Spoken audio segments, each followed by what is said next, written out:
Assalamualaikum dan salam sejahtera semua. Hari ini saya ingin membentangkan cabaran dan peluang yang dihadapi oleh individu, organisasi dan masyarakat dalam melaksanakan kemahiran abad ke-21 yang telah menjadi semakin penting dalam dunia kita yang pusat berkembang. Saya Rudi bin Sali dan saya sedang mengikuti pengajian Sarjana Muda Kesihatan dan Pengurusan Keselamatan. Dalam landscape abad ke-21 yang sentiasa berkembang, terdapat penekanan yang semakin meningkat untuk memperolehi dan mengasah kemahiran abad ke-21. Kemahiran ini merangkumi pelbagai kebolehan yang dianggap penting bagi individu dan untuk berkembang maju dalam masyarakat dan tempat kerja hari ini. Kepentingan kemahiran abad ke-21 terletak pada kaitannya dengan tuntutan dunia moden kita. Memandangkan teknologi terus berkembang pesat, set kemahiran tradisional sahaja mungkin tidak lagi mencukupi. Kemahiran seperti pemikiran kritis, penyelesaian masalah, kreativiti, kerjasama, komunikasi dan celik digital telah menjadi sangat diperlukan dalam mengemudi kerumitan masyarakat global dan saling berkaitan. Walau bagaimanapun, melaksanakan kemahiran ini menimbulkan cabaran dan peluang. Salah satu cabaran utama untuk individu di abad 21 ini ialah kepantasan teknologi berkembang. Alat dan platform yang baru kerap muncul yang memerlukan individu memaskini kemahiran dan pengetahuan mereka secara berterusan. Keperluan berterusan untuk pembelajaran ini boleh menjadi sangat mengecewakan dan memakan masa, terutamanya bagi mereka yang secara semula jadi tidak cenderung kepada teknologi atau kekurangan akses kepada sumber latihan yang betul. Cabaran lain ialah cabaran jurang digital yang merujuk kepada jurang antara mereka yang mempunyai akses kepada teknologi dan yang tidak mempunyai akses, iaitu akses terhad kepada peranti, sambungan internet atau program latihan mampu milik menghalang individu daripada memperolehi kemahiran literasi digital yang penting. Perbezaan ini memburukkan lagi ketidaksamaan sosial yang sedia ada kerana mereka tidak mempunyai sumber teknologi yang mencukupi. Mungkin bergelut dalam bidang pendidikan, profesional dan peribadi. Selain itu, pelaksanaan teknologi baru sering mengganggu aliran kerja tradisional dan peranan kerja. Otomasi dan kecerdasan buatan AI sudah mula menggantikan tugas tertentu yang dilakukan oleh manusia sebelum ini. Perlahan ini memerlukan individu menyesuaikan set kemahiran mereka atau berisiko ketinggalan dalam pasaran pekerjaan yang semakin kompetitif. Walau bagaimanapun adalah penting untuk mengakui bahawa cabaran ini juga datang dengan peluang. Menerima teknologi baru boleh meningkatkan produktiviti dan kecekapan dalam pelbagai domain seperti komunikasi, analisis data, strategi pemasaran dan usaha kreatif. Celik digital memperkasakan individu dengan keupayaan dan untuk memanfaatkan alat ini dengan berkesan dan kekal relevan dalam dunia yang berubah dengan pantas. Untuk menangani cabaran dengan berkesan, cabaran ini dengan berkesan adalah penting bagi kerajaan, institusi pendidikan, perniagaan dan komuniti untuk mengutamakan inisiatif rangkuman digital, menyediakan akses saksama kepada infrastruktur teknologi bersama-sama dengan program latihan yang komprehensif boleh membantu merapatkan jurang digital. Tambahan pula, pembelajaran sepanjang hayat harus digalakkan melalui sumber dalam talian yang boleh diakses dan program peningkatan kemahiran yang disesuaikan dengan demografi yang berbeza. Dengan memupuk budaya pembelajaran berterusan dan penyesuaian dalam masyarakat, secara amnya individu akan lebih bersedia untuk memberi teknologi baharu dan mengemudi landscape digital dengan yakin.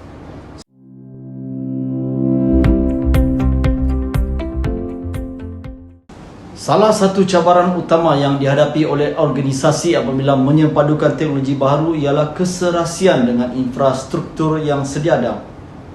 Sistem warisan dan proses yang lapuk boleh menghalang penyepaduan yang lancar yang membawa kepada potensi gangguan dalam operasi. Ia memerlukan perancangan dan pertimbangan yang teliti untuk memastikan bahawa teknologi baru sejajar dengan matlamat organisasi dan boleh disepadukan dengan lancar dengan sistem semasa mereka. Cabaran lain yang sering dihadapi oleh organisasi ialah Tantangan daripada pekerja apabila melibatkan penggunaan teknologi baru. Perubahan boleh dihadapi dengan keraguan atau ketakutan kerana mungkin bimbang tentang keselamatan kerja atau berasa tertekan dengan mempelajari alat atau proses yang tidak dikenali.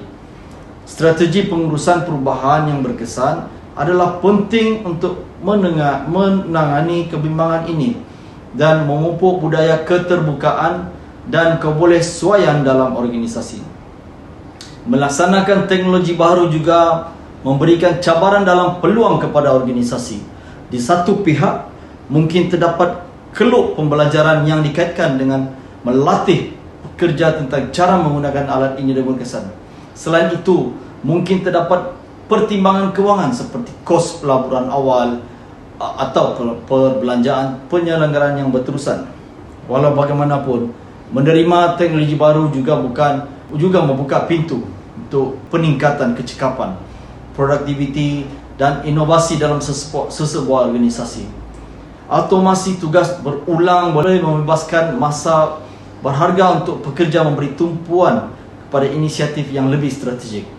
Tambahan pula, memanfaatkan keupayaan analisis lanjutan yang ditawarkan oleh teknologi ini boleh memberikan pandangan yang berharga untuk membuat keputusan termak.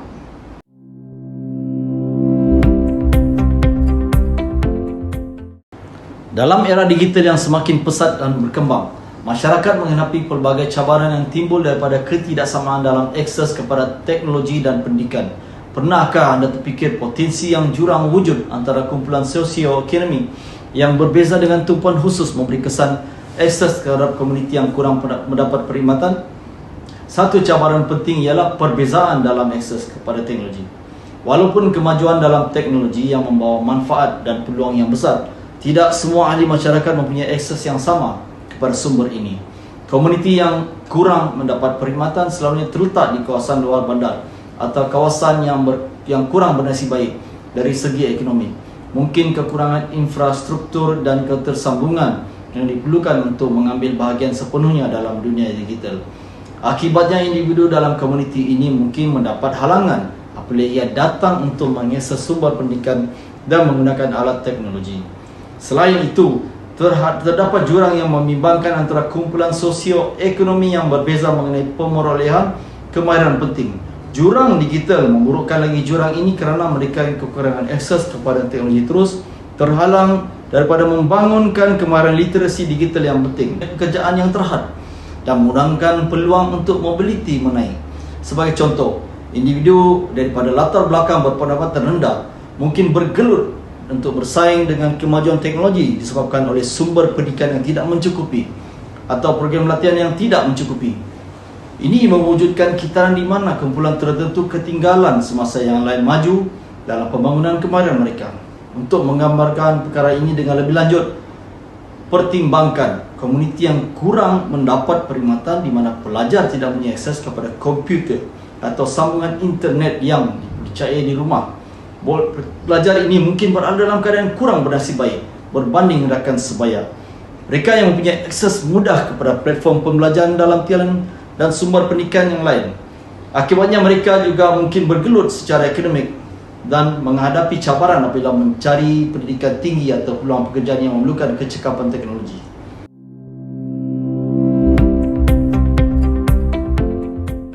Kesimpulannya, saya berharap pembentangan yang saya jelaskan tadi dapat mengetengahkan cabaran dan peluang yang wujud dalam konteks penghayatan kemahiran abad ke-21. Saya telah memperjelaskan bagaimana kemahiran ini penting untuk pertumbuhan peribadi, organisasi dan masyarakat.